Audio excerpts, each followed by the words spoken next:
Americans say society places a higher premium on masculinity than on femininity became Parker, Juliana Monash Horowitz and Renee Stepler 25 years after the release of the bestseller Men Are From Mars, Women Are From Venus. The debate over how and why men and women are different and what that means for their roles in society is far from settled. A new Pew Research Center survey finds that majorities of Americans say men and women are basically different in the way they express their feelings, their physical abilities, their personal interests and their approach to parenting. But there is no public consensus on the origins of these differences. While women who perceive differences generally attribute them to societal expectations, men tend to point to biological differences. The public also sees vastly different pressure points for men and women as they navigate their roles in society. Large majorities say men face a lot of pressure to support their family financially 76% and to be successful in their job or career 68%. Much smaller shares say women face similar pressure in these areas. At the same time, 7 in 10 or more say women face a lot of pressure to be an involved parent 77% and be physically attractive 71%. Far fewer say men face these types of pressures, and this is particularly the case when it comes to feeling pressure to be physically attractive. Only 27% say men face a lot of pressure in this regard. When asked in an open-ended question what traits society values most in men and women, the differences were also striking. The top responses about women related to physical attractiveness 35% or nurturing and empathy 30%. For men, a third pointed to honesty and morality, while about 1 in 5 mentioned professional or financial success 23%, ambition or leadership 19%, strength or toughness 19%, and a good work ethic 18%. Far fewer cite these as examples of what society values most in women. The survey also finds a sense among the public that society places a higher premium on masculinity than it does on femininity. About half, 53%, say most people in our society these days look up to men who are manly or masculine. Far fewer, 32%, say society looks up to feminine women. Yet, women are more likely to say it's important to them to be seen by others as womanly or feminine than men are to say they want others to see them as manly or masculine.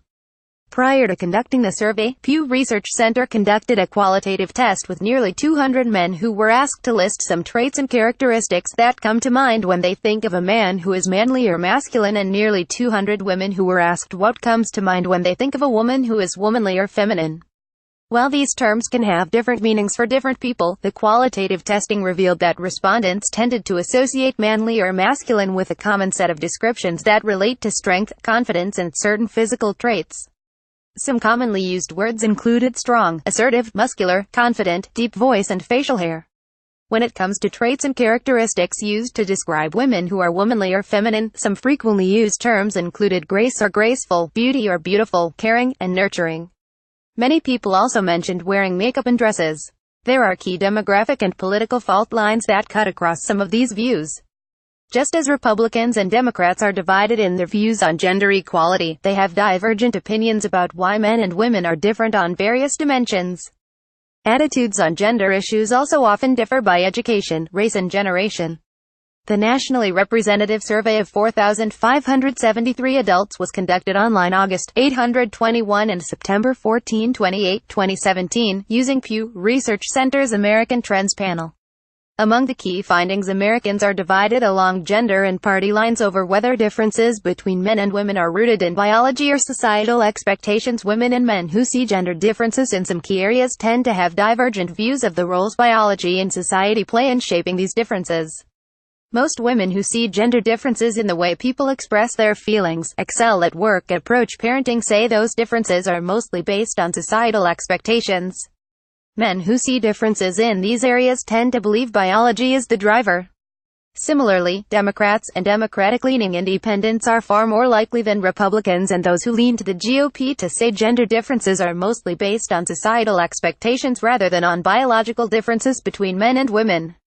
About 2/3 of Democrats who say men and women are basically different in how they express their feelings, their approach to parenting, and their hobbies and personal interests say these differences are rooted in societal expectations.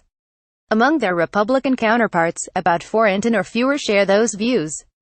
The public sees similarities between men and women in the workplace, while majorities of Americans see gender differences across various realms. One area where they see more similarities is at work. 63% say men and women are basically similar when it comes to the things they are good at in the workplace, while 37% say they are mostly different.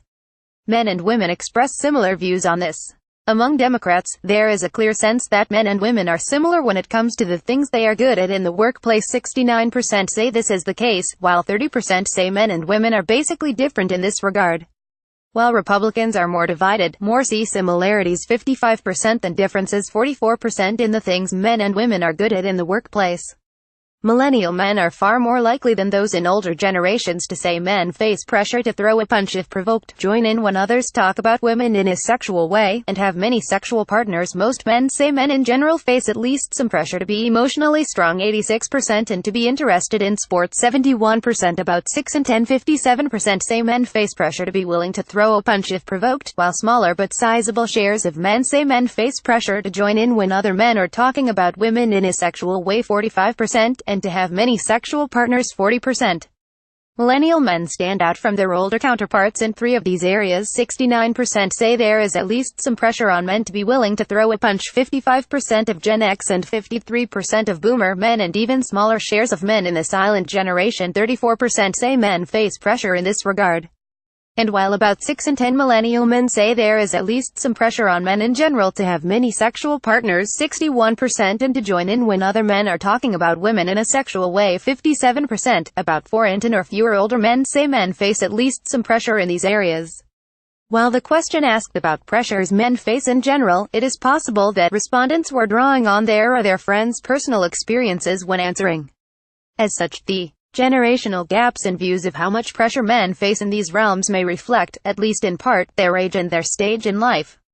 Democrats are more likely than Republicans to say society values masculinity, and also more likely to see this as a bad thing. About 6 in 10 Democrats and Democratic-leaning independents 58% say most people in our society these days look up to men who are manly or masculine, while 4% say society looks down on these men, and 37% say it neither looks up to nor down on them.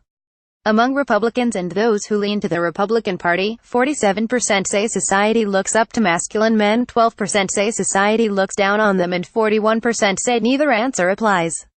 Republicans who say society looks up to masculine men overwhelmingly say this is a good thing 78%. Democrats aren't convinced. Among those who say society looks up to masculine men, almost identical shares say this is a good thing 49%, as say it is a bad thing 48%.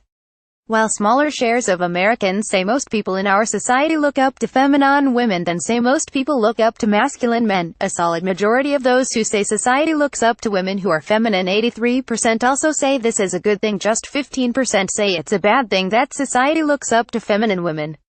Overall, 60% of those who say most people look up to masculine men see this as a good thing, while 37% say it is bad. Race and educational attainment are linked to how people see their own masculinity or femininity. Men and women give similar answers when asked to describe themselves in terms of their own masculinity or femininity. About 3 in 10 men 31% say they are very manly or masculine, while 54% describe themselves as somewhat masculine, and 15% say they are not too or not at all masculine. Among women, 32% say they are very womanly or feminine, 54% say they are somewhat feminine, and 14% say they are not too or not at all feminine. Black men are more likely than white men to say they are very masculine, and the same pattern holds for women.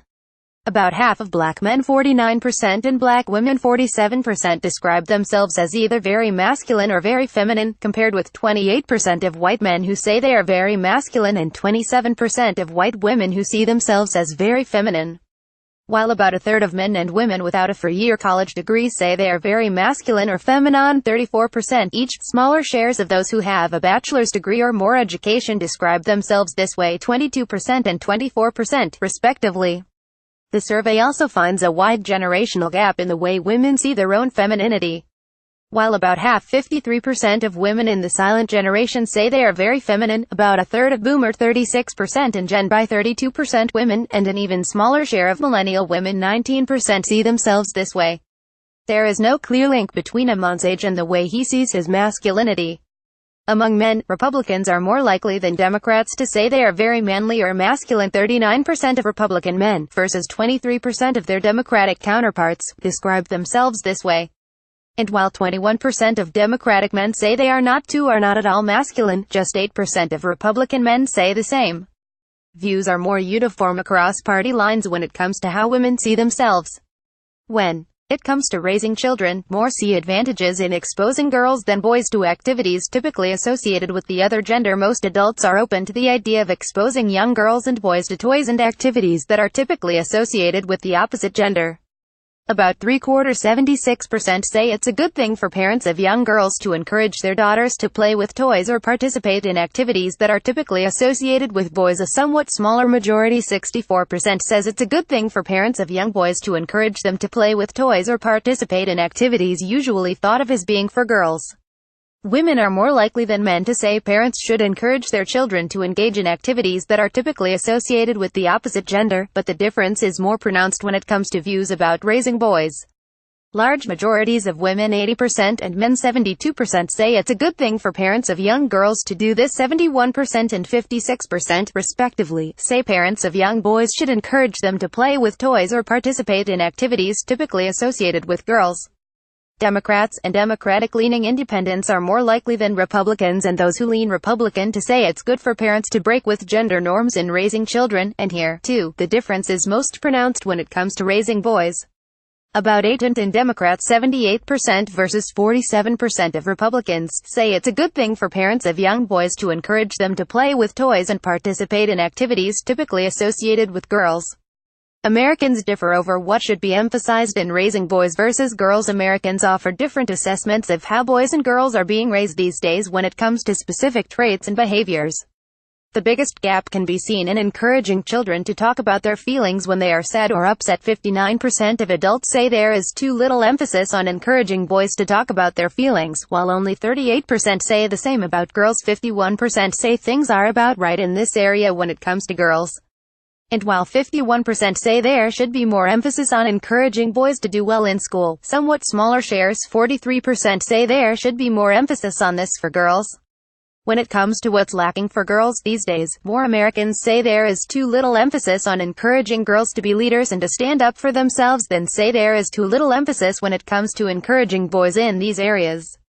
About half say more should be done to encourage girls to be leaders, 53%, and to stand up for themselves, 54%, compared with about 4% who say the same about encouraging boys to do each of these. Women are more likely than men to say there is too little emphasis on encouraging girls to be leaders. 57% of women say this, compared with 49% of men. But when it comes to encouraging leadership in boys, views are reversed, with larger shares of men, 46%, than women, 38%, saying there should be more emphasis on this. There is a party split on this issue as well. Democrats are much more likely than Republicans to say there is too little emphasis on leadership for girls. 64% of Democrats say this, compared with 39% of Republicans. For their part, a majority of Republicans, 56%, say there is too little emphasis on this trait for boys. Only 30% of Democrats agree. All references to party affiliation include those who lean toward that party. Republicans include those who identify as Republicans, and independents who say they lean toward the Republican Party, and Democrats include those who identify as Democrats and independents who say they lean toward the Democratic Party. References to millennials include adults who are ages 18 to 36 in 2017.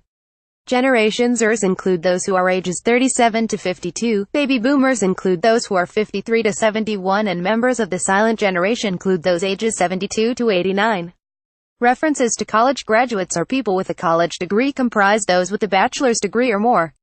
Some college includes those with an associate degree and those who attended college but did not obtain a degree. High school refers to those who have a high school diploma or its equivalent, such as a general education development GED certificate. References to whites and blacks include only those who are non-Hispanic and identify as only one race. Hispanics are of any race.